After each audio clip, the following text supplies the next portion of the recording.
नमस्कार, मी पंजाब हवामान अभ्यासक मुक्काम पोस्ट गुगळी धामणगाव तालुका शिरूर जिल्हा परभणी। आजपासून बऱ्याच रात्री पावसाला सुरुवात होणार आहे म्हणून हे अंदाज लक्षात घ्यायचा।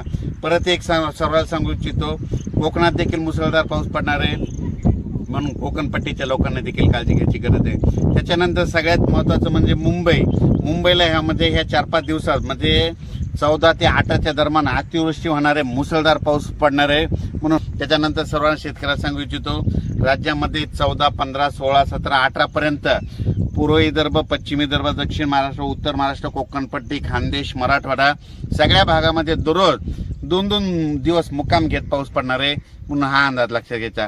परत पुन्हा आणखीन एक सांगू इच्छितो, त्याच्यानंतर 21 तारखेपासून 21 जुलै ते 26 जुलैच्या दरम्यान परत एक चांगला पाऊस येणार आहे म्हणून हे अंदाज लक्षात घ्यायचा।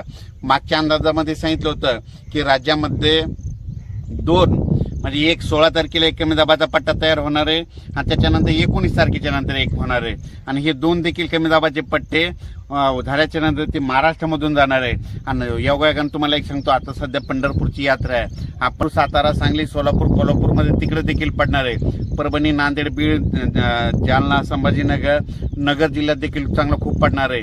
त्याच्यानंतर बीडमध्ये, लातूरमध्ये, तसे सातारा, सांगली, सोलापूर सगळीकडे।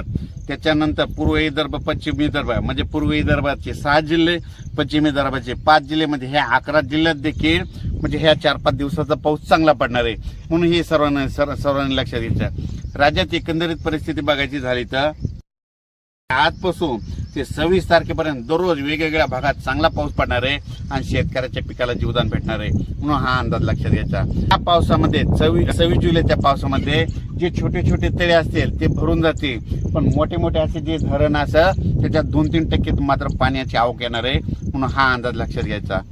परत सर्व शेतकऱ्याला सांगू इच्छितो की काय होईल, पाऊस पडल्याच्या नंतर ओढ्या नाल्याला पाणी येईल, पुलाव पाणी येईल आणि आपले शेतकरी काय करतात की ते पूल ओलांडून जातं। माझी विनंती आहे की पुलाच्या फशीवर पाणी आल्यास पुढे जाऊ नका म्हणून ही सर्वांना कळकळीची विनंती। अचानक वातावरणात बदल झाला लगेच एक मेसेज दिला जाईल। धन्यवाद।